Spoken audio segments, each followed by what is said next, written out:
Welcome back to the Sports Source. This segment brought to you by A.G. Hines Company. 100 years of history behind them, revolutionary new building materials in front of them.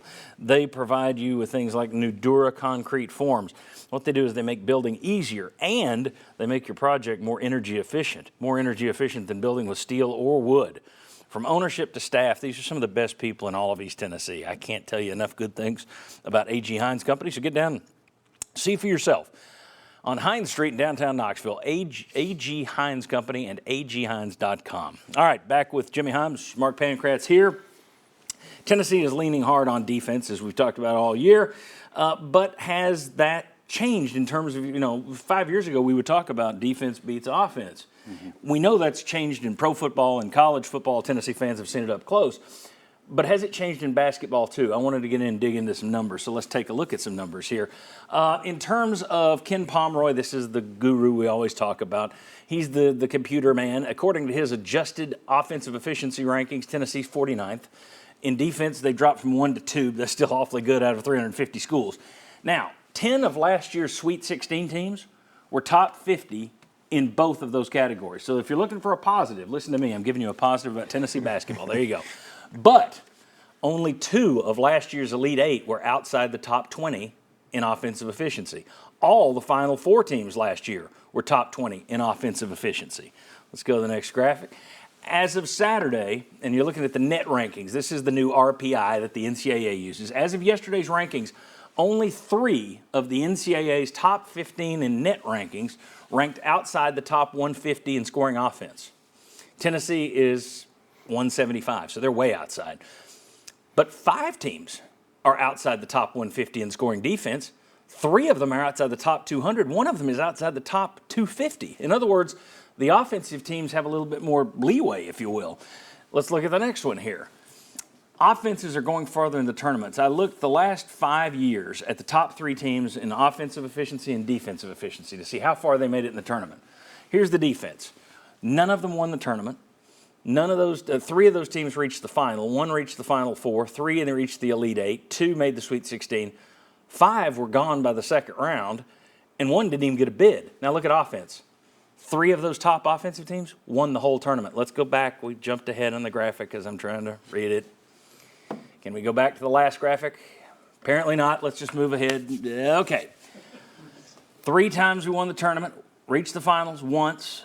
1 reached the Final 4. Anyway, 5 or more reached the Sweet 16. You just have more chances, it appears to me, in offense. Now let's go ahead and look at this next graphic.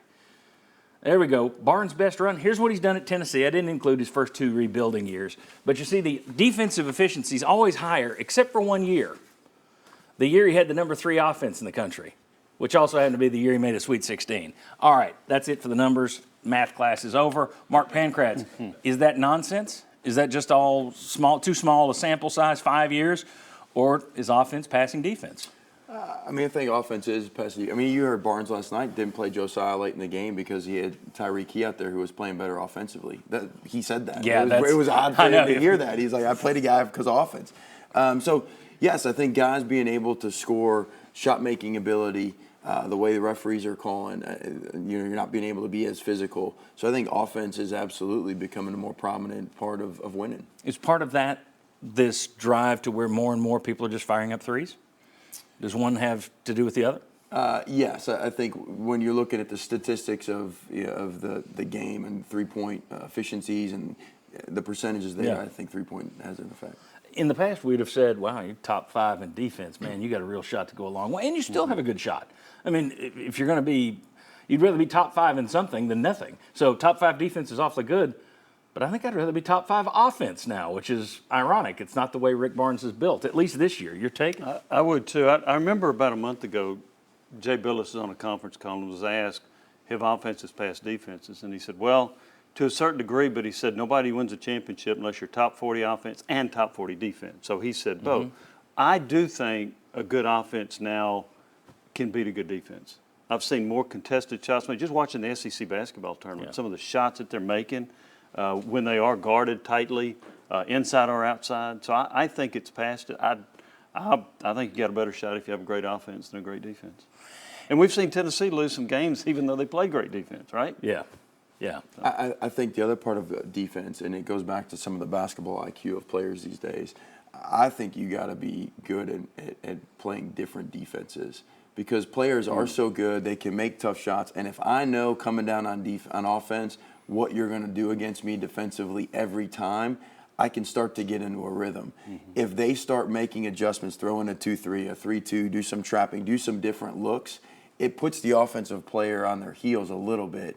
And I think the basketball IQ of players today is less than what it used to be. And I think switching up defenses is a way that you can start to counter some better offensive skill players that you're seeing today.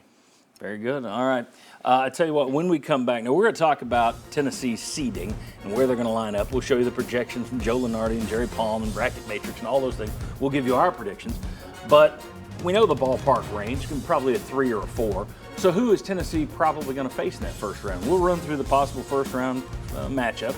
We'll let Mark Pancratz run through those. If anything sticks out to him that, ooh, you don't want a part of them, yeah, you'd like that one. And I got another question for him as well about who you want to face in the tournament. Come on back on the Sports Source.